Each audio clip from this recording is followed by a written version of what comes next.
भगवान की पूजन कैसे करना है, भगवान का भजन कैसे करना है, भगवान का स्मरण कैसे करना है, भगवान का नाम जाप कैसे करना है, भगवान का भजन कैसे करना है।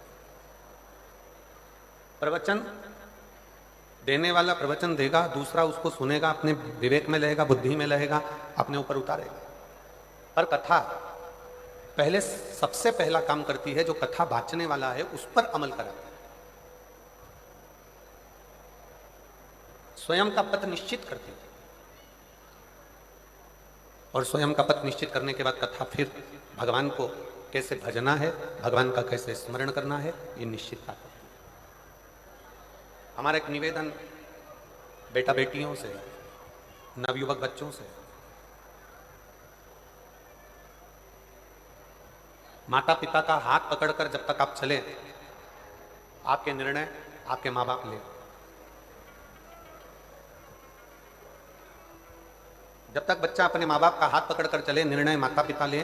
पर जब बच्चा माता पिता का हाथ छोड़कर कंधे पर स्कूल का बैग टांगकर, हाथ में पानी की बोतल लेकर, जब कंधे पर स्कूल का बैग हो, किताबों का बैग, पुस्तकों का बैग, विद्या का बैग जब अपने कंधे पर हो, तो मेरा बच्चों से निवेदन है, उस समय पर आपको किसी सद्गुरु के, किसी अच्छे शिक्षक के निर्णय की बहुत जरूरत है।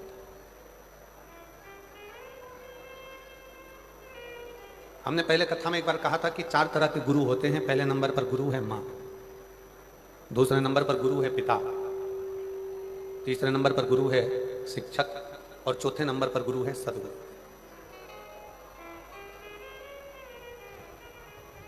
बचपन में, बाल्यावस्था में एक मां से बढ़कर दुनिया में कोई गुरु नहीं हो सकता।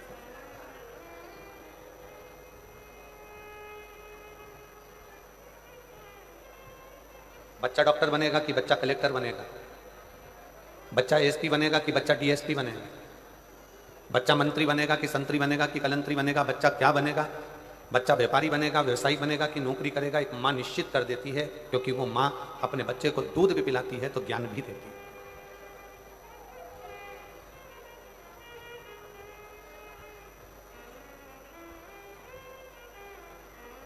एक माँ से बड़ा दुनिया में कोई गुरु नहीं है।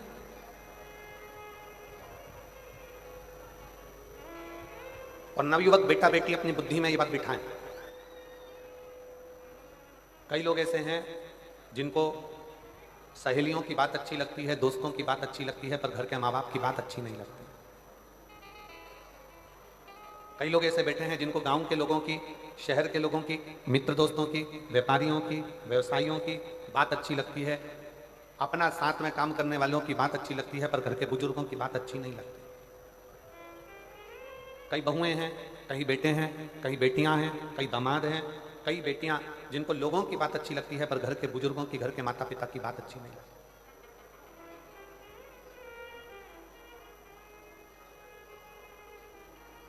और जिन बच्चों को, दुनिया के जिन लोगों को दूसरे की बात अच्छी लगे और घर के बुजुर्गों की बात बुरी लगे, समझ लेना उसने अपने पांव पर कुल्हाड़ी मार ली और एक दिन वो बर्बाद होकर रहे, वो बर्बाद होकर रहे।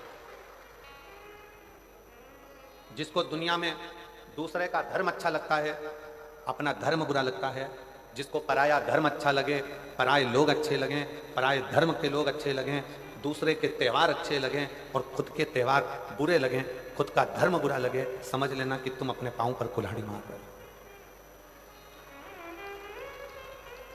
तुम अपने पांव पर कुल्हाड़ी मार रहे हो। भारत एक ऐसा देश है,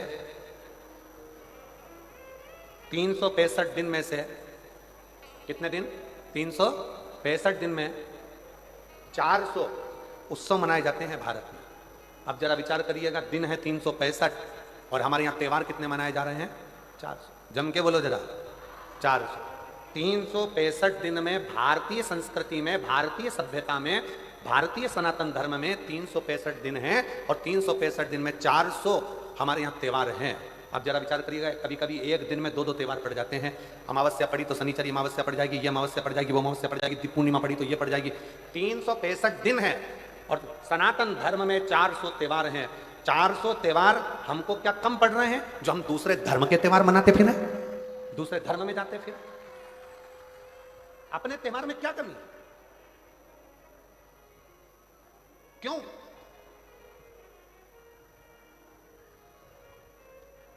किस लिए? जिस घर में घर के माता पिता की बात बुरी लगने लगे और बाहर वालों की बात अच्छी लगने लगे तो समझ लेना ये घर बर्बादी का सिरा बन गया। मां सास से आपकी बनती नहीं है, सास से आपका कहीं संबंध नहीं है, मान लो लड़ाई भी है, झगड़ा भी है। हमारे बीच में शबरी नारायण वाले महाराज जी पधारे हैं। मैं शबरी नारायण वाले महाराज जी पधारे हैं, एक बार जोरदार ताली बजाकर उनका भी स्वागत। शबरी नारायण वाले महाराज जी प्रत्येक कथा में आप कथा श्रवण करने के लिए जब भी छत्तीसगढ़ उत्तर प्रदेश में भी कहीं कथा होती है तो लगभग आपका आगमन होता है और कथा रसतत्व आप ग्रहण करते हैं।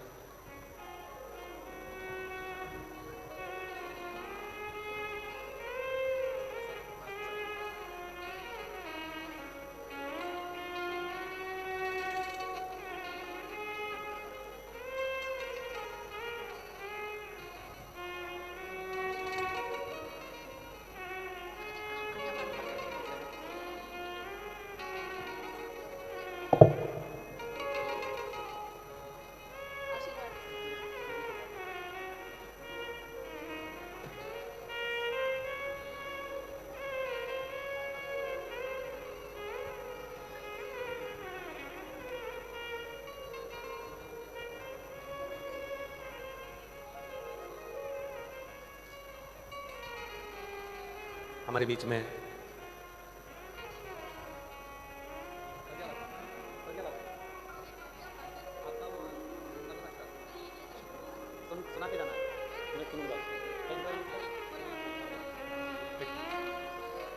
दीदी प्रज्ञा भारती जी हमारे बीच में पधारी हैं, जिनका नर्मदा अष्टक पूरे विश्व में प्रसिद्ध है। एक बार जोरदार ताली बजाकर उनका साधुवाद करिएगा। बहुत सुंदर आप नर्मदा अष्टक, हमने निवेदन भी करा है कि कथा के विराम के समय पर एक बार नर्मदा अष्टक का पाठ आप और हम सब मिलकर करेंगे। एक बार जोरदार ताली बजाएं।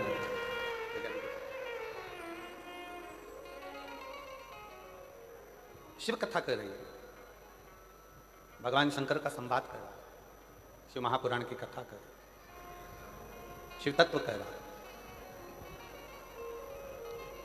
माता पिता के शब्द, भले माता से आपका झगड़ा हो, पिता से आपका झगड़ा हो, भले माता पिता हो सकता है कि आपको ऐसा लगता है कि इनको ज़्यादा दिया उनको कम दिया, पक्षपात का भाव हो सकता है, आपके हृदय में ऐसा लगता हो कि ऐसा किया गया।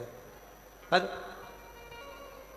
शिव पुराण कहती है कि माता पिता के शब्द आपकी बुद्धि में, आपकी चित्त वृत्ति में श्रेष्ठ लगना चाहिए, श्रेष्ठ। कभी भी एक बात अपने जीवन में उतार कर रखिए कि घर के बुजुर्ग के पास में अगर कोई वस्तु है या घर के बुजुर्गों के पास में कोई सामग्री है, वो किसी दूसरे को नहीं देंगे, देंगे तो आपको देंगे,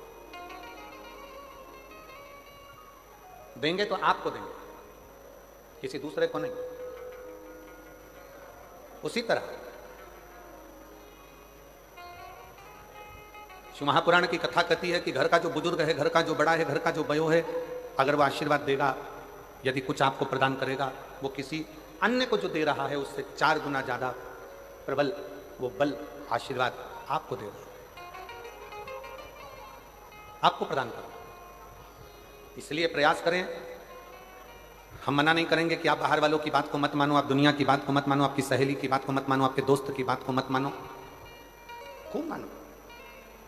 पर साथ में जो घर में बुजुर्ग हैं, घर में माता पिता हैं, घर में जो बयों हैं, घर में जो बड़े हैं, घर में जो विराजमान हैं, उनकी बात को भी आपको मानना चाहिए। एक दिन वो आपको श्रेष्ठता के मार्ग पर लेकर जाए। शिव महापुराण की कथा कहती है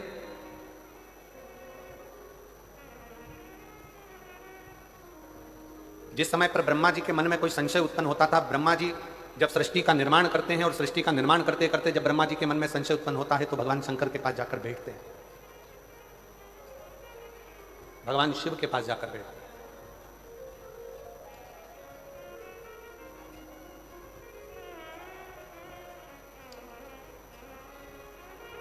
ब्रह्मा जी के हृदय में संशय हुआ, देवादिदेव महादेव के पास जाकर बैठे। भगवान विष्णु के हृदय में संशय हुआ, भगवान देवादिदेव महादेव के पास जाकर बैठे। इंद्रदेव के मन में संशय हुआ तो भगवान देवादिदेव महादेव के पास जाकर बैठे। वरुण, गरुण, 33 कोटि देवताओं के हृदय में जब कोई संशय होता है तो भगवान शंकर के पास जाकर बैठते हैं, जिससे हमारा संशय, हमारे भीतर की कुछ मन में उलझने हो तो वो समाप्त हो, हमारे भीतर का संशय समाप्त हो, हमारे भीतर की उलझने समाप्त हो। अब कितना सुंदर कहा कि भगवान ब्रह्मा जी के मन में संशय होता है तो वो भगवान शिव जी के पास जाकर बैठते हैं, भगवान नारायण के पास संशय होता है तो शंकर जी के पास जाकर बैठते हैं, इंद्र के मन में संशय होता है तो शिव के पास जाकर बैठते हैं, नारद जी के मन में संशय होता है तो शंकर जी के पास जाकर बैठते हैं। शिव महापुराण की कथा कहती है केवल देवता ही नहीं, भगवान राम भी अगर इस पृथ्वी पर जन्मे और उनके मन में संशय आया तो वो शंकर जी के पास जाकर बैठे हैं। भगवान कृष्ण इस पृथ्वी पर जन्मे, भगवान कृष्ण इस पृथ्वी पर जन्म लेने के बाद उनके मन में संशय आया तो वो भी भगवान शंकर के पास जाकर बैठे हैं। शिव महापुराण की कथा कहती है कि आपके हृदय में भी अगर कोई संशय है तो पहला काम करो, एक लोटा जल भरकर शंकर के मंदिर में ले जाकर चढ़ाओ और शिव के चरणों में जाकर बैठना प्रारंभ करो, संशय समाप्त होना चाहिए।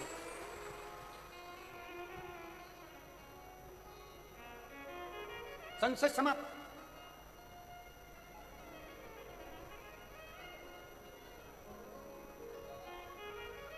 भीतर के संशय को शिव समाप्त कर दो। अपने भीतर अगर कोई विशेष संशय आ गया, कोई परेशानी आ गई, कोई उलझने आ गई, आप शंकर जी के मंदिर में पहुंचे हो तो वो समाप्त कर दो। कहा शिव कहां मिलेगा, शंकर को पाने की जगह कौन सी है, सबसे जल्दी अगर कहीं भगवान मिल सकता है तो कहां मिलेगा।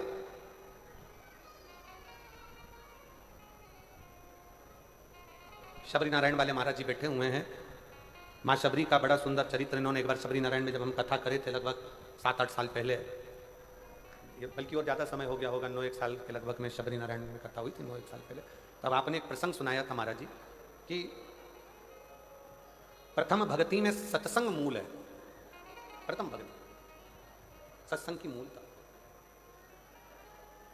जब भगवान राम जी ने शबरी अम्बा के सामने खड़े होकर कहा कि शबरी अम्बा, माँ शबरी से भगवान राम कहते हैं, शबरी अम्बा से भगवान राम कहते हैं कि मुझे पाने के लिए, मेरा दर्शन करने के लिए और मुझे पाने के लिए कहीं जाने की जरूरत नहीं है, मुझे अगर कहीं पाना है तो कहीं अगर कथा चल रही हो उस कथा में जाकर बैठ जाइए, मेरा दर्शन आपको उस कथा में जरूर होगा, ये निश्चित।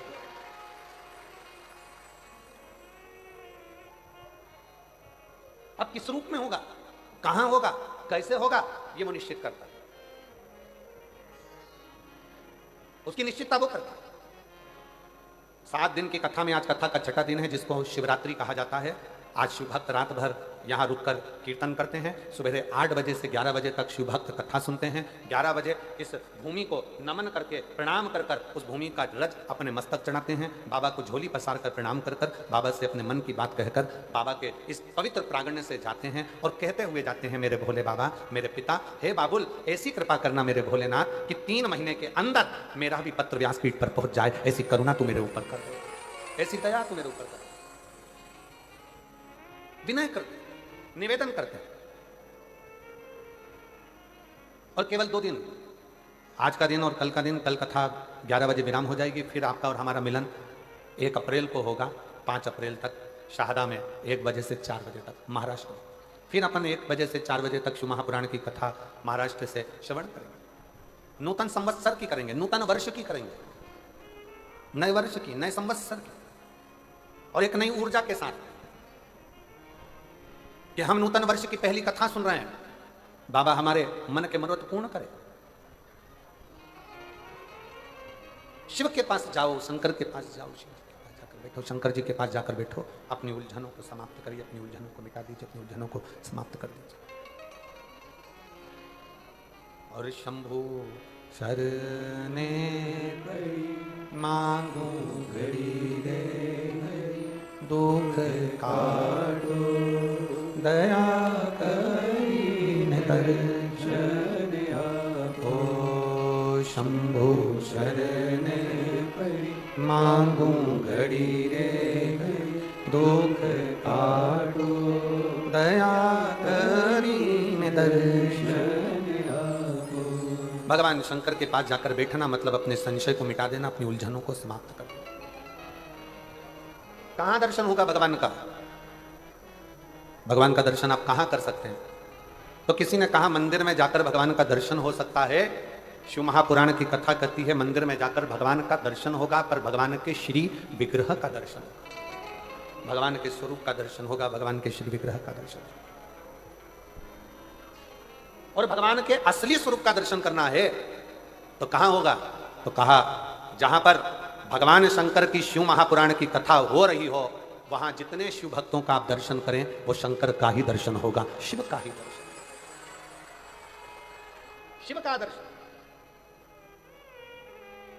शिव महापुराण की विद्येश्वर संहिता में, शिव महापुराण के महत्तम में लिखा, वेद व्यास जी ने लिखा, श्री शिवाय नमस्तुभ्यम बोलने वाला, शंकर भगवान की शिव महापुराण की कथा सुनकर जाने वाला, जिस ओर से निकल कर जाता है उसके शरीर से छूकर जो हवा जाती है, और अगर उस रोड पर, उस गांव में, उस रास्ते में कोई अधोगति में मर गया, एक्सीडेंट में मर गया, कोई अचानक बीमारियों से मर गया, बहुत आस और विश्वास था उसको, जीने की तमन्ना थी, अचानक मर गया, अगर कोई शिव पुराण सुनकर जा रहा होता है, उसके शरीर से लगकर कोई हवा भी चलकर जाती है तो वो जीवात्मा का कल्याण करते करते जाती है, उसको मुक्त करते करते जाती है, उसको मोक्ष करते करते जाती है, उसकी मुक्ति करते करते जाती है। ये सियोर वाला महाराज नहीं करा, ये शिव महापुराण की कथा में महत्तम में लिखा कि शिव पुराण की कथा सुनकर जाने वाला व्यक्ति जिस जगह से निकल कर जाता है, वहां से हवा चलकर उसके शरीर से छूती हुई जहां तक जाती है, वो ना जाने कितने कितने जीवों का कल्याण कर देती है। ये शिव महापुराण की कथा। अब जरा विचार करिएगा, आप भगवान शंकर की इस पवित्र कथा को श्रवण कर अपने अपने गांव में जाओगे, कोई अंबिकापुर से आया, कोई जसपुर से आया, कोई कुनकुरी से आया, कोई मयाली से आया, कोई आसपास के गांवों से आया, कोई राजपुर से, कोई रायपुर से, जहाँ जहाँ लोग जहाँ जहाँ से आ सकते थे, कोई झारखंड से, कोई बिहार से, जहाँ जहाँ से आप लोग आए हो, कितना कितना भाव आपके शरीर से लगी हुई ये शिव महापुराण की तरंगें, आपके शरीर से छूही ये भगवान शंकर के शिव महापुराण की माटी अपने शरीर से लगकर जब अपने गाँव तक जाएगी, कितना। एक भाई का पत्र देखिए,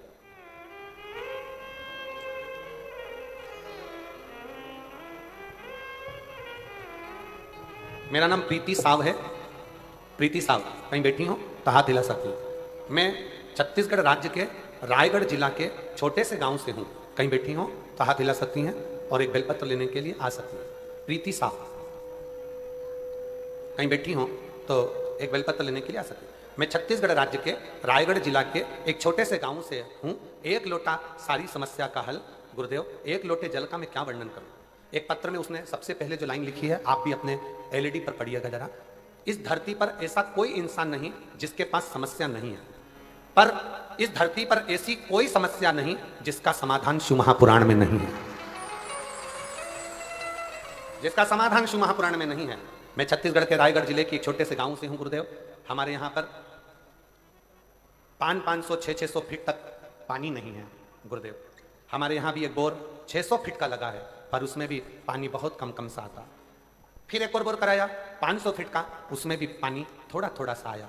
आखिरी में मेरी माँ पिता सब थक गए, विचार कर अब क्या करें क्या करें। तब आपकी कथा छत्तीसगढ़ के ही एक क्षेत्र में हो रही थी और बाबा से प्रार्थना करने हम उस छत्तीसगढ़ के ही क्षेत्र में पहुंच गए और बाबा की कथा सुनकर वहां की माटी को लेकर अपने घर आ गए और हम फिर पुनः वापिस एक बोर कराए, जहां हमने माटी का ढला रखा और बोरिंग की मशीन लगवाई तो 170 फीट पर हमें भरपूर पानी प्राप्त हुआ। 170 फीट पर हमें पानी की प्राप्ति हुई। गुरुदेव, दुनिया के लोग हंसें, दुनिया के लोग ताना कसें, कहीं बैठी हो प्रीति साहु, छत्तीसगढ़ रायगढ़ जिले के छोटे से गांव से है, अगर कहीं बैठी हो तो आ सकती हो। एक विश्वास, एक भरोसा, एक दृढ़ता। अब कौन कहे, दुनिया की दृष्टि में लोगों को लगता है कि शिव महापुराण का कथा का पंडाल है, यहाँ केवल कथा होती है, पर शिव जी महाराज स्वयं तुमरुका जी से भगवान शंकर कहते हैं, तुमरुका जी, जिस स्थान पर शिव महापुराण की कथा का वाचन होता है वो स्थान साधारण नहीं रहता, मेरा कैलाश काशी बन जाता है और वहां मैं निवास करता हूं, वहां मैं निवास करता हूं। आप जो भोजन व्यवस्था संभाल रहे हैं, जो भोजन व्यवस्था में लगे हुए हैं, उनसे जाकर पूछना, लाखों शिव भक्त रोज के भोजन कर रहे हैं, प्रतिदिन कभी 50,000 भोजन कर रहे हैं, कभी 60,000 भोजन कर रहे हैं, कभी 1,00,000 लोग भोजन कर रहे हैं। प्रतिदिन इतने लोगों का भोजन बन रहा है। समिति उसको सुचारू रूप से चला रही है।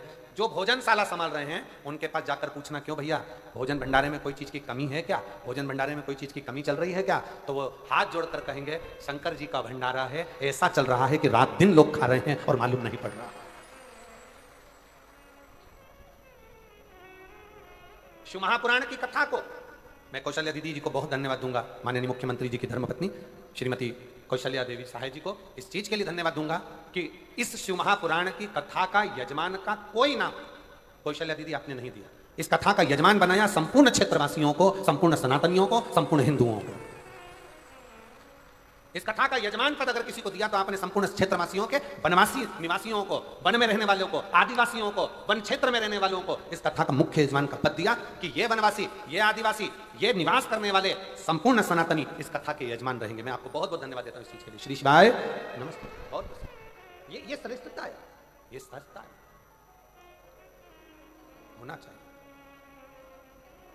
प्रभु आपकी कृपा से सब काम हो रहा है, करते हो भोले बाबा मेरा नाम हो रहा है, करते हो भोले बाबा मेरा नाम हो रहा है, भोले आपकी कृपा से सब काम हो रहा है।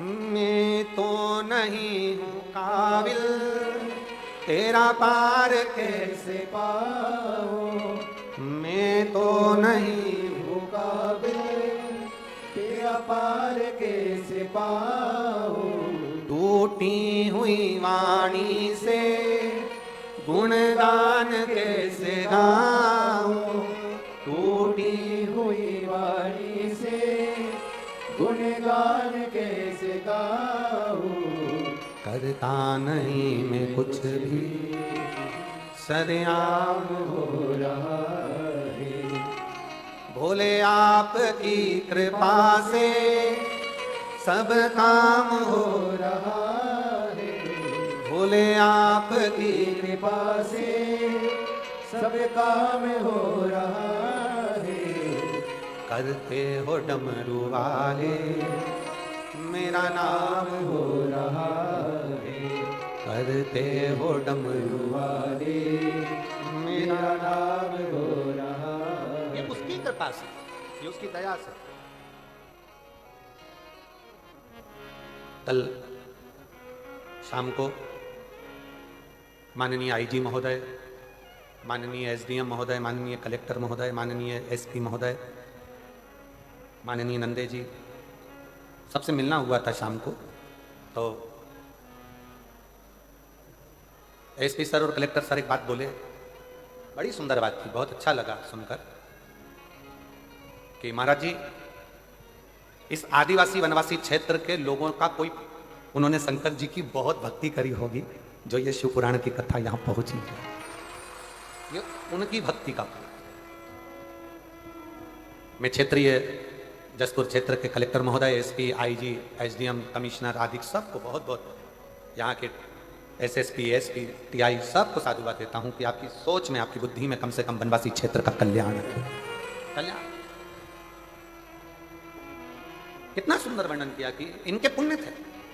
और उस बात को सुनकर हमारे मन में एक बहुत अच्छी बात ध्यान में आ गई कि आदिवासी क्षेत्र में, वनवासी क्षेत्र में अगर ये कथा हो रही है तो इसका प्रसंग हमारे स्मरण में आया वो भगवान राम जी का, कि वो वन के लिए जाते हैं और गंगा जी के तट पर पहुंचकर निषाद राज को आवाज लगाकर कहते हैं, निषादों के राजा आओ, हमको पार होना है, गंगा जी से हमको पार होना,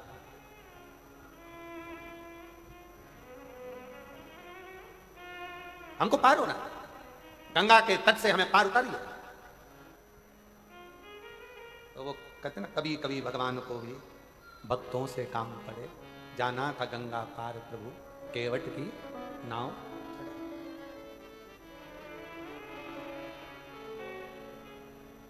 हमको पार करना है, नाव लाई जाए। बहुत सारे केवट अपनी अपनी नावों को लेकर आए, किसी की नाव में रतन जड़े थे, किसी की नाव चंदन की बनी थी, किसी की नाव में छाता था, किसी की नाव में छत्र लगा था, किसी की नाव में पेंटिंग हुई थी, किसी की नाव में कढ़ाई हुई थी, किसी की नाव में घड़ाई हुई थी, कोई नाव में तांबा लगा था, कोई नाव में चांदी लगी थी, कोई नाव में पीतल लगा था, कोई नाव इतनी सुंदर थी कि वो देखते रह जाओ। इतनी सारी नाव घाट पर आकर खड़ी हो गई और भगवान निषादों का राजा निषाद राज ने भगवान राम जी से कहा, प्रभु ये सारी नाव आपकी है, आप जिस नाव पर अपना हाथ रख दोगे वो नाव में आप बैठकर चले जाओगे। आपके लिए नाव का ढेर लगा दिया गया।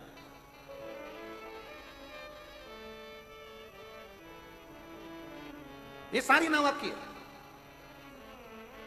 आप चाहे जिस नाव में बैठ जाइए, आप चाहे जिस नाव में बैठिए, आपकी मर्जी। ये नाव का ढेर लगाया। निषाद राज ने एक ध्वनि कर कर अपने निषादों को सूचना कर दी कि नाव लाओ, राम जी आए, पार उतरेंगे, नाव लाओ। सब ने अपनी अपनी नाव को झड़ा कर, साफ कर कर, पोंछ कर, बढ़िया सुंदर तैयार कर कर, इतना सुंदर श्रृंगार कर कर सब ने नाव खड़ी कर दी। सब ने, एक से बढ़कर एक नाव गंगा जी के घाट पर खड़ी थी, एक से बढ़कर एक नाव गंगा के तट पर खड़ी थी। और सारी नाव लगने के बाद, सारी नाव जब लग गई, 25-50 नाव का ढेर लग गया निषादों की, तब आखिरी में एक नाव आखिरी में खड़ी थी जिसमें एक केवट अपने तन पर जो पिछोड़ा रहता है, अब इधर हमको नहीं मालूम कि इधर क्या बोलते हैं, तन पर एक गमछा, पिछोड़ा, एक कपड़ा पुरुष लोग अपने कंधे पर रखते हैं, पिछोड़ा, गमछा, एक केवट बैठा अपनी नाव की ओर, और नाव में बैठा बैठा कपड़े को गीला कर रहा है नाव के पानी से और बाहर निचोड़ रहा है। फिर नाव में भरा, फिर निचोड़ा, फिर नाव में भरा, फिर निचोड़ा। क्यों? क्योंकि ये केवट की नाव नीचे से फूटी थी और फूटी हुई नाव में अंदर से पानी आ रहा था, तो केवट उस नाव का पानी बाहर निचोड़ रहा था, नाव को खाली कर रहा था। राम जी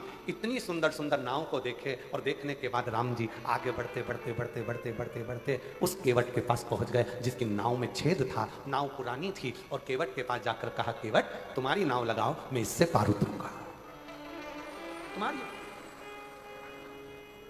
आज हमको लगता है आदिवासी क्षेत्र में, वनवासी क्षेत्र में, इस वीराने जंगल में, इस मयाली में, इस कुमकुरी में, जसपुर में, अगर आज ये कथा हो रही है तो हमको तो लगता है कि वो केवट का चरित्र याद आ गया कि अच्छी अच्छी नाव छोड़कर भगवान राम उस टूटी हुई केवट की नाव के पास गए। टूटी हुई, जिस नाव में छेद है उस नाव के पास।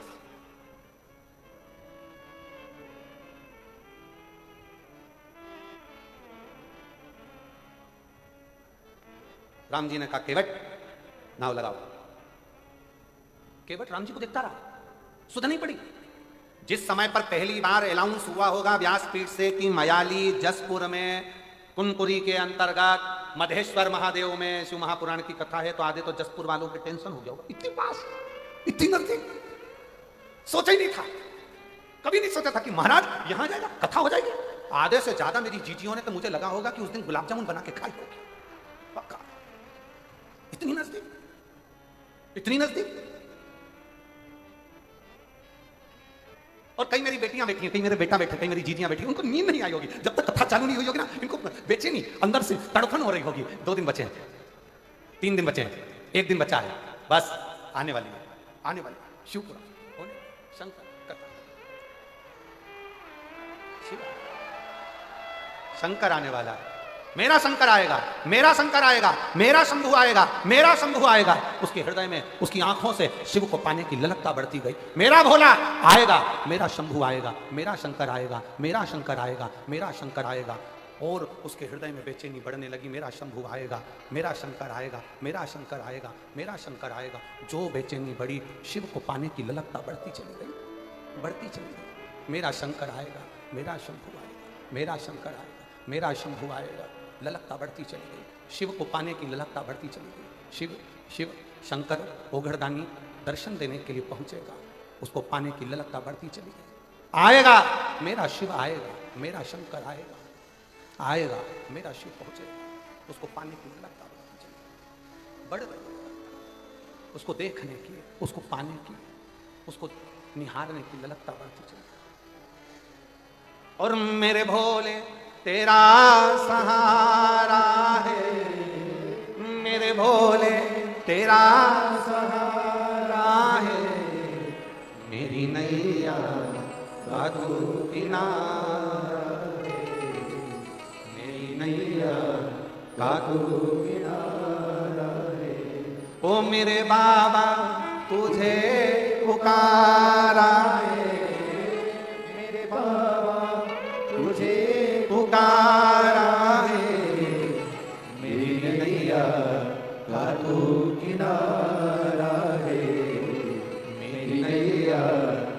तू किनारा है।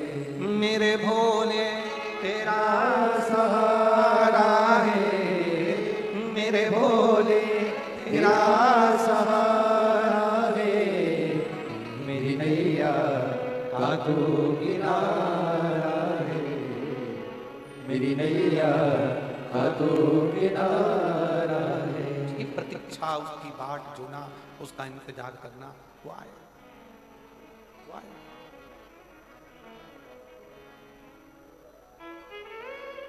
हे मेरे जसपुर की जीजियों, मेरे जसपुर के जीजाओं, मेरी बेटियों बेटाओं, शंकर शिव कब आता है कब जाता है लोगों को मालूम ही नहीं पड़ पाता है, और किस रूप में आकर ऐसी तरंग के साथ, ऐसी सुगंध के साथ, ऐसे वायु संचार के साथ, ऐसे आनंद के साथ निकल कर चले जाता है, लोगों को मालूम ही नहीं पड़ पाता कि कब आया और कब चले गया, कब आया। उसको पहचान के नेत्र चाहिए, उसको पहचान करने के नेत्र की जरूरत है। नेत्र केवट, केवट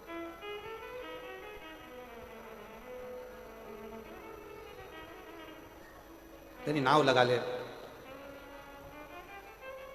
तेरी नाव लगा। केवट ने कहा,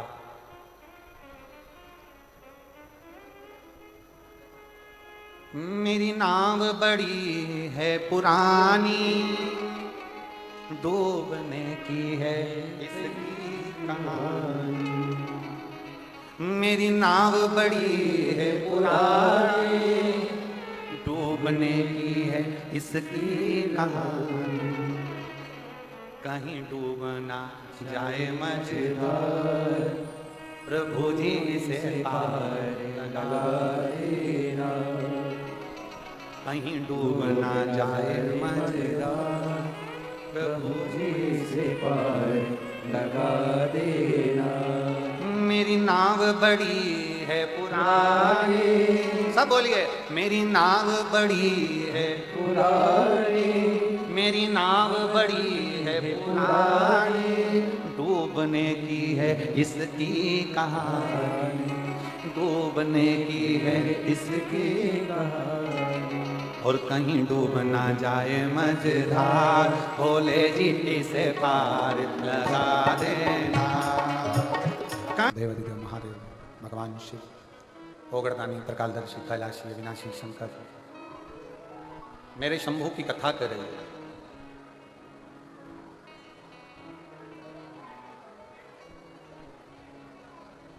राम जी से कहा गया, राम जी ने केवट से कहा कि पार उतार।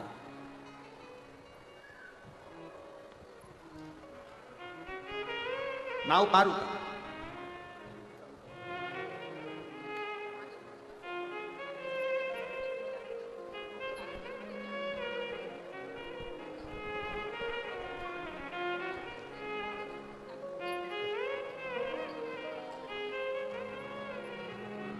शिव तत्व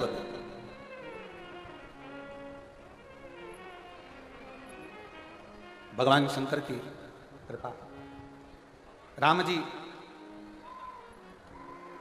केवट से नाव मांगते हैं।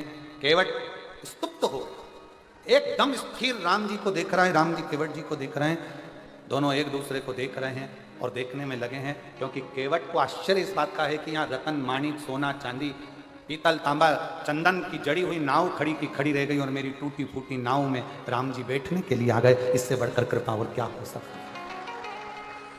ए जसपुर वालों, कुनपुरी वालों, मयाली वालों, खूब नगाड़े बजाओ कि ये शिव महापुराण की कथा अपने क्षेत्र में कैसे आई है। शिव की ही कृपा, शिव की कृपा, शंकर की करुणा, ये उसकी उदार, शंकर की करुणा, शिव की उदार। आज केवट के भाग्य जाग गए। केवट हाथ जोड़कर बोला, प्रभु। केवट ने राम जी से कहा, जरा मेरे हाथ में चिमटा तो फोड़ो, चिमटा। राम जी ने पूछा, चिमटा क्यों? मालूम पड़े मैं सपना तो नहीं देख रहा।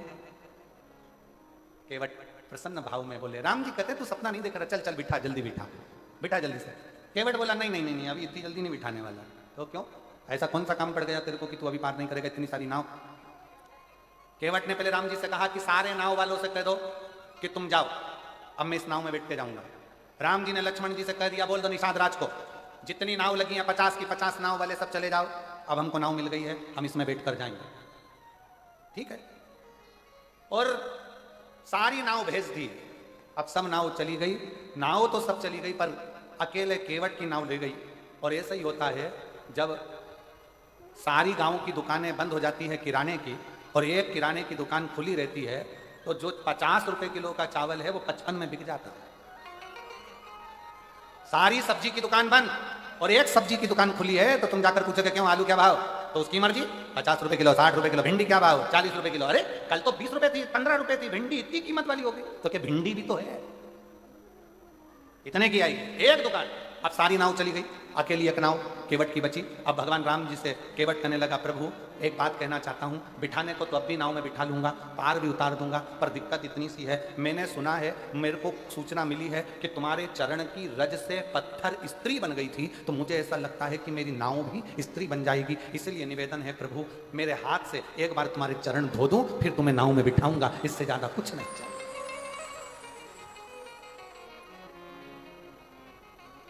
और कभी कभी भगवान को भी से काम पड़े, जाना गंगा पार प्रभु केवट की नाव चढ़े। चरण धुलवा लीजिए। राम जी ने कहा, ये सामने गंगा जी बह रही है, मैं जाता हूं गंगा में, पांव धोकर आऊंगा, तेरी नाव में चढ़ जाऊंगा। केवट बोला, नहीं, इधर ही खड़े रहो, यहीं मैं घर जाऊंगा, पानी लाऊंगा। अब सुन लो, जितने लोग बैठे हैं शिव महापुराण की कथा को, जितने आस्था चैनल पर सुन रहे हो, जितने फेसबुक यूट्यूब पर सुन रहे हो, बहुत सावधानी से सुनना। केवट क्या करा है, घर जाऊंगा, पानी लाऊंगा। शिव महापुराण की कथा क्या कहती है, मंदिर का पानी लेकर मंदिर के शंकर को मत चढ़ाओ। शिव पुराण कहती है अपने घर से लोटा भरकर जल लेकर जाओ। क्यों, केवट चाहता तो गंगा जी का पानी वहीं उठाकर धोके राम जी को बिठा देता, पर नहीं, घर जाऊंगा, घर से जल लाऊंगा। क्यों, क्योंकि घर का जो जल आता है वो हमारी कत्तर पीढ़ी को तार देता है। अपने घर का जल मेरे अकेले के लिए नहीं, मेरे पूरे कुल को तारने के लिए लाऊंगा। राम जी कहने लगे, घर कितनी दूर है, एक काम कर, हमें तेरे घर ले चल, वहीं धो लेना और वापिस ले आना। केवट बोला, नहीं नहीं नहीं, घर में इतनी जगह है नहीं, तुम तो यहीं खड़े रहो, दूसरा नाव वाला तुम्हें पकड़ के ले गया तो एक काम करो, तुम यहीं रहो।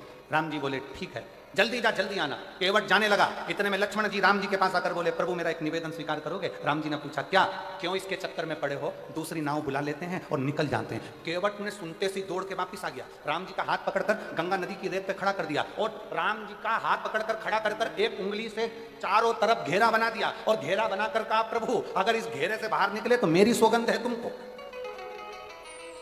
राम जी अच्छे खासे पेड़ की छांव में थे, अब मालूम पड़ा धूप में खड़ा कर दिया। राम जी ने लक्ष्मण जी से कहा, थोड़ा धीरे नहीं बोल सकता था, इतना तेज बोला, वो मुझे धूप में खड़ा करके चले गया। राम जी कहते हैं, अभी तक भगवान भक्त को बांधता था, आज भक्त ने भगवान को बांध दिया, लगा दिया फेरा वहीं पर खड़े राम। केवट गया घर, पत्नी को आवाज लगाया, सुनती है। पत्नी ने पूछा, क्या, मेरी माँ जिस पात्र में आटे को सनती थी वो कठवता कहाँ है। पत्नी ने कहा, वो रखा, ये तो पत्थर का, मेरी अम्मा के जमाने का लकड़ी का पात्र लाया, पत्थर का नहीं। पत्नी ने पूछा, क्यों। पति ने कहा, ये पत्थर का कठवते में अगर चरण धुलाऊंगा तो पत्थर पे से पानी सूख जाएगा, लकड़ी के कठवते में धुलाऊंगा तो लकड़ी पानी को सोख लेगी, रोज आटा उसनेंगे, रोज राम जी के चरण का जल मिल जाएगा और अपना कल्याण हो जाएगा। रोज लकड़ी का कटवता लिया, पत्नी से कहा, तू भी मेरे साथ चल। एक लोटा जल भरा और सीधे राम जी के पास पहुंच गए। राम जी के पास पहुंचकर कटवता रखा नीचे, पत्नी को दिया लोटा, राम जी से कहा, रख दो इसमें तुम्हारे चरण। राम जी ने बर्तन देखा तो छोटा सा था, अपना एक पांव रख दिया। केवट ने कहा, प्रभु एक में काम नहीं चलेगा, दोनों रखो। राम जी ने पूछा, छोटा सा बर्तन है, गिर जाऊंगा, 2 पांव नहीं आएंगे। केवट कहने लगा, बिल्कुल नहीं गिरोगे, एक काम करो, मेरा सिर पकड़ लो, मेरा सिर पकड़ लो। राम जी ने मन में सोचा, कितना चतुर है ये, आज तक भगवान नारायण ने किसी के सिर पे हाथ नहीं रखा और क्या कि मेरा सिर पकड़ो। राम जी बोले, मैं गिरना पसंद है पर तेरा सिर पकड़ना पसंद है, नहीं पकड़ो। अब केवट, राम जी ने दोनों चरण अंदर रख दिया और केवट ने अपनी पत्नी को पकड़ाया पानी का लोटा। केवट ने कहा, तू पानी डाल, मैं इनके चरण धोता हूं। ये कह रहा है, मैं हाथ नहीं रखूंगा और मैं भी इनका पक्का चेला, हाथ रखवा के मानूंगा, हाथ रखवा के मानूंगा। और मेरी जीजियों, ए मेरे जसपुर वासियों, कुनकुरी के निवासियों, मयाली गांव के वासियों, ये आपका विश्वास था। जैसे केवट ने सोच लिया था कि मैं राम के हाथ रखवाऊंगा, आपने सोच लिया था एक बार शिव महापुराण की कथा जरूर हो। आपका विश्वास। राम जी के चरण केवट धोने लगा, धोते धोते केवट ने परात को, वो कटवते को हिलाया, हिलाते से राम जी घबरा गए, क्या कर रहा है, गिराएगा? केवट बोला नहीं गिरोगे, मेरा सिर पकड़ो हो। राम जी बोले नहीं पकड़ूंगा। अब नहीं पकड़े तो केवट ने फिर हिलाया। लक्ष्मण जी बोले भैया जाते जाते हड्डी वड्डी टूट जाएगी, पूरा वनवास यहीं हो जाएगा और इसके चक्कर में अपन पड़े रह जाएंगे, तुम तो पकड़ लो। राम जी ने अपना एक हाथ केवट के सिर पे रखा। केवट ने सोचा एक हाथ तो भगवान तुम कजन कित्तों के सिर पे रख दोगे, जब दोनों हाथ रखा है तो बात हो। केवट ने फिर हिलाया, राम जी के पकड़े, गिराएगा क्या? और जो सिर पकड़ा, देवता पुष्पों की वृष्टि करने लगे। धन्य है रे केवट, धन्य धन्य। जैसे देवता पुष्पों की वृष्टि करे थे आज इस वनवासी क्षेत्र में, आदिवासी क्षेत्र में, ये पूरे क्षेत्र में आज देवता भी ऊपर से देख रहे होंगे कि शिव पुराण इतने वीरान जंगल में, इतने वीरान जंगल में, गजब। तो देवता भी ऊपर से बैठे बैठे पुष्प वर्षा तुम्हारे लिए कर रहे होंगे कि शिव की कथा का आनंद ले रहे हैं। चरण धोए, चरण धोए, चरणामृत लिया। केवट मन ही मन हर्षाया, चरण धोए चरणामत किया। और चरण धोकर चरणामत लेकर राम जी को बिठाने के लिए कहने लगे प्रभु बैठिए। अब राम जी बैठ गए, लक्ष्मण जी बैठ गए, सीता मैया बैठ गई। बैठने के बाद कंधे पर जो कपड़ा रखा था वो कपड़ा दे दिया लक्ष्मण जी को, तुम पकड़ो। लक्ष्मण जी ने पूछा इसका क्या करूं? केवट बोला नाव में छेद है, पानी भराएगा, खाली कौन करेगा? केवट राम जी, लक्ष्मण राम जी को देख रहा है कि मैं पानी निचोड़ूं नाव में से। राम जी लक्ष्मण जी से बोले या तो निचोड़ ले, नहीं तो अपन डूब जाएंगे। क्या मतलब निचोड़? अब लक्ष्मण जी पूरी नाव का पानी निकालते रहे, निकालते रहे। केवट नाव चलाता रहा, चलाता रहा, यहां से जाए वहां, वहां से जाए यहां, यहां से जाए वहां, वहां से जाए यहां। राम जी को पार ही नहीं उतारे। अच्छा सबसे ज्यादा गुस्सा किसको आ रहा होगा बोलो जम के? हैं लक्ष्मण जी को। क्यों? क्योंकि पानी निकाल निकाल के। लक्ष्मण जी को सबसे ज्यादा गुस्सा आ रहा, हम निचोड़ निचोड़ के परेशान और ये घुमा घुमा के परेशान, पार उतार दे दादा, पार उतार दे। इतने में लक्ष्मण को गुस्सा आ गया। लक्ष्मण जी बाण लेकर खड़े हो गए, बार बार चक्कर काट रहा है, एक बार में पार क्यों नहीं करता? मैं तुझे अब भी मार दूंगा। इतने में तो तुरंत जैसे ही कहा अभी मार दूंगा, केवट बोला मार दो। ये मत सोचना मैं तुम्हें पहचानता नहीं हूं, ये नारायण है, ये लक्ष्मी है, तुम शेषनाग हो। मैं पूर्व में कछुआ था, दर्शन करने वैकुंठ गया था। शेषनाग तुमने इतनी तेज फुंकारा, मरने के बाद केवट बन गया। अभी भी घाटे में नहीं जाऊंगा, तुमने बाण मारा तो मैं मर जाऊंगा, मर गया तो उसमें फायदा मेरा है, मरकर वैकुंठ जाऊंगा, पर मेरी पत्नी तुम्हारा पीछा नहीं छोड़ेगी। मैं मर गया तो अंतिम संस्कार भी राम जी तुमसे ही कराएगी और 12वें का भोजन भी तुमको ही खिलाएगी। राम जी बोले लक्ष्मण से, लक्ष्मण बैठ जा, क्यों आफत कर रहा है, बैठ जा, जितनी बार घुमाए घुमाने दे। राम जी ने केवट से कहा पार उतार दे रे, पार उतार दे। राम जी के कहने पर केवट ने पार उतारा। अब उतराई देने के बाद में क्या दिया? तो मां जानकी की बिठी का देने की बात आई, पर केवट मना करते हैं। तब राम जी ने जाते जाते, अब आई कथा, अब है कथा। राम जी ने जाते जाते केवट से कहा केवट हम जा रहे हैं, तू हमको याद करते रहना। केवट हम जा रहे हैं, राम जी कर रहे हैं, तुम हमको याद करते रहना।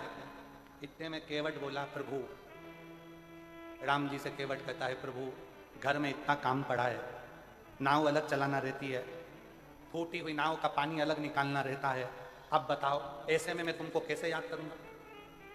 घर में काम इतना, पानी अलग निकालना, नाव अलग चलाना, और आप कह रहे हो कि मुझे याद करना? केवट ने कहा प्रभु मेरे बस की बात नहीं है कि मैं आपको याद करूं। तो राम जी ने पूछा फिर क्या होगा? केवट ने कहा प्रभु मैं आपको याद करूं ये मेरी औकात नहीं, बस इतनी कृपा करना, आप मुझे याद कर लेना, मेरी जिंदगी सार्थक हो जाए। आप मुझे याद करना।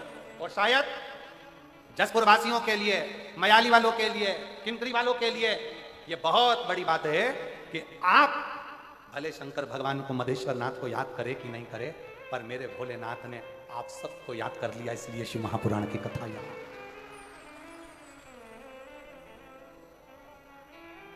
इसलिए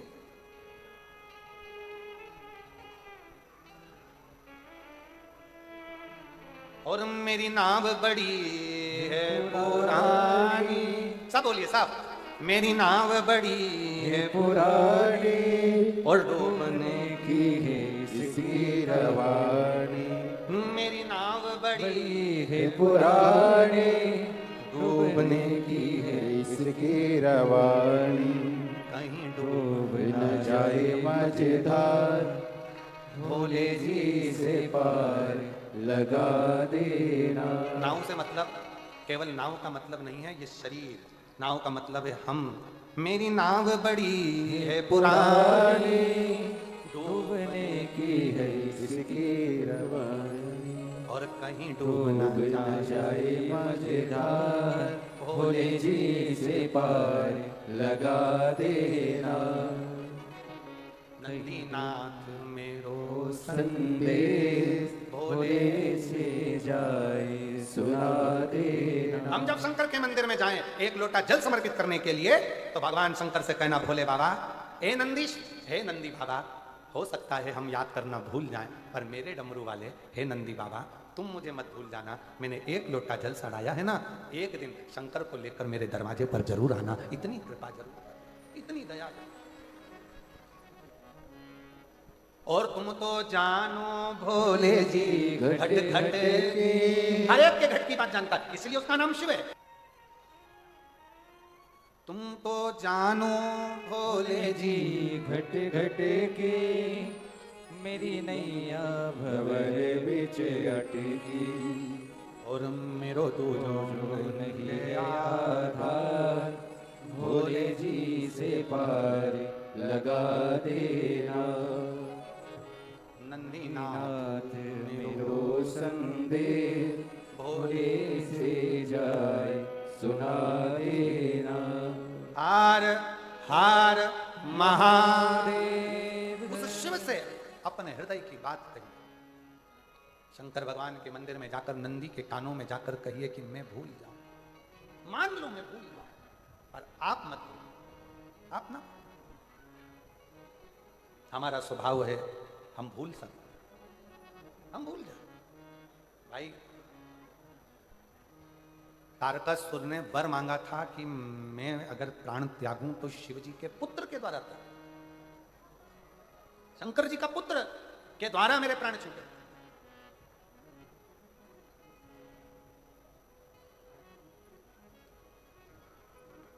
क्यों? तारकासुर को मालूम था अगर भगवान शिव का मंगल विवाह हो जाएगा, उनके पुत्र आ जाएंगे, और पुत्र आ गए तो मैं जो शंकर से लगन लगाकर बैठा हूं, मेरा कार्य पूर्ण होगा।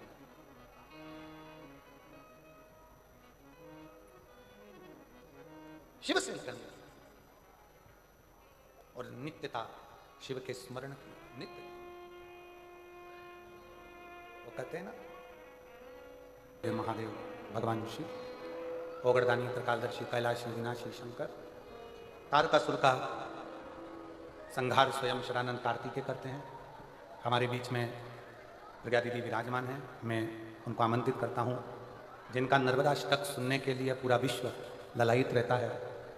एक बार ताली की गर्जना से कि आप और हम आज दीदी के मुखाग्रविंद से नर्मदाष्टक सुनेंगे, उसके बाद फिर गणेश जी का विवाह करेंगे।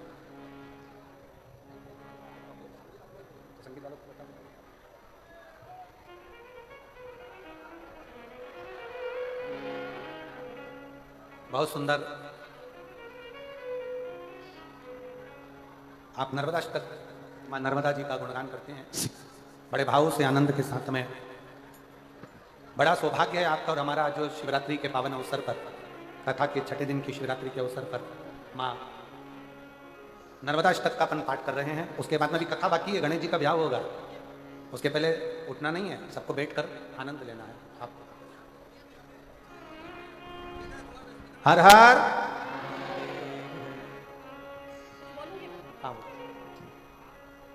भोलेनाथ को अपने ज्ञान चक्षु में आंचते हुए व्यासपीठ पर विराजमान पूज्य सदगुरुदेव को नमन, आप सभी जनता जनार्दन को नमन, हमारी प्यारी सी कौशल्या देवी जी को नमन।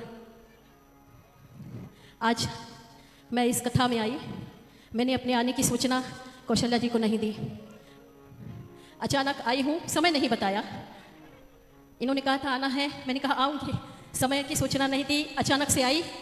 लेकिन आज मुझे ये प्रसन्नता हो रही है कि मैंने आकर अपना परिचय पूज्य महाराज श्री को दिया, तो प्रसन्नता ये हुई कि ये मुझे मेरे नाम से ही नहीं, मेरी माँ शिव तनया माँ नर्मदा के नाम से मुझे जानते हैं।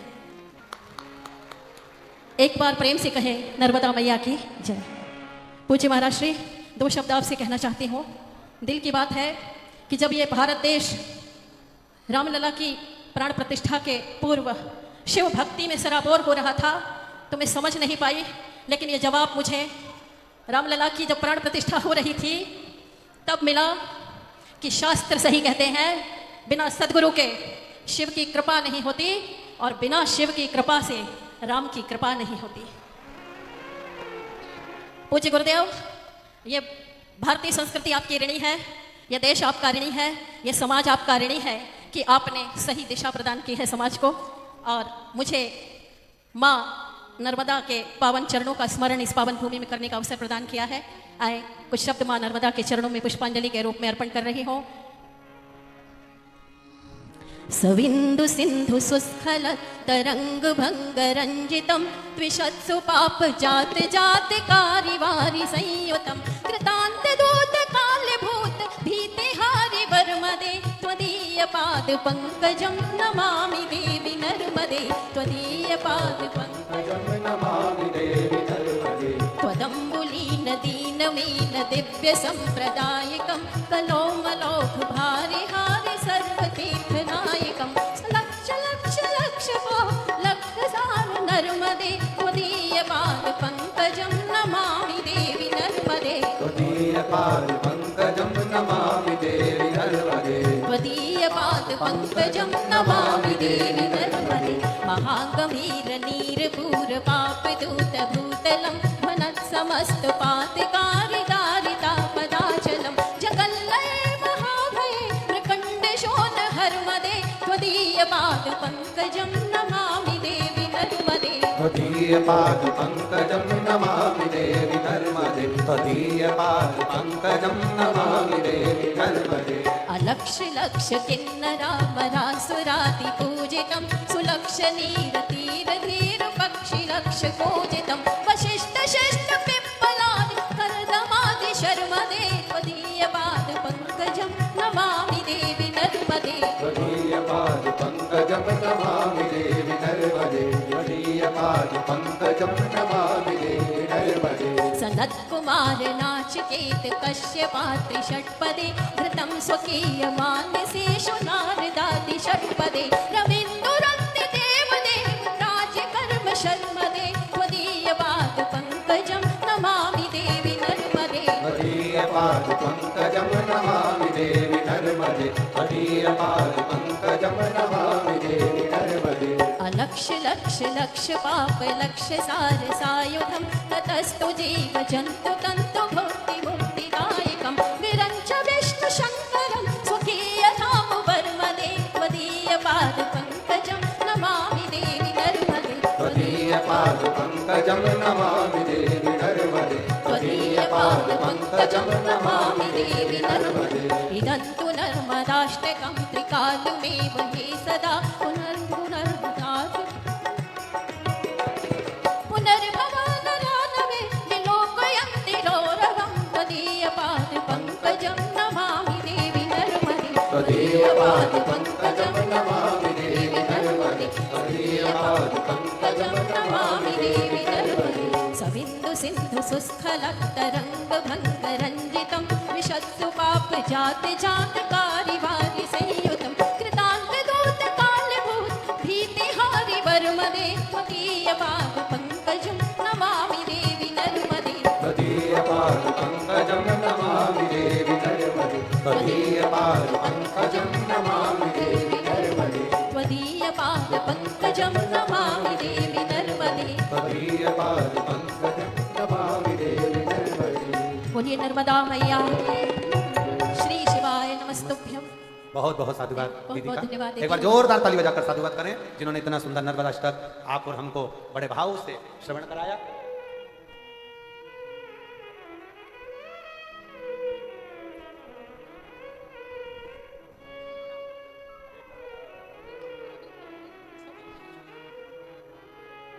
तारकासुर का संहार हुआ। माता पार्वती जी ने शिव जी से कहकर भगवान श्री गणेश जी महाराज का मंगल विवाह प्रसंग का आनंद लिया। गणेश जी का मंगल विवाह हो रहा है, रिद्धि सिद्धि के साथ गणेश जी पधार रहे हैं। जोरदार ताली बजाकर स्वागत करिए। भगवान विश्वनाथ शंभु महादेव त्रिकालदर्शी की कथा जो चल रही है मधेश्वर नाथ जी की भूमि पर, मयाली फुनकुरी जशपुर।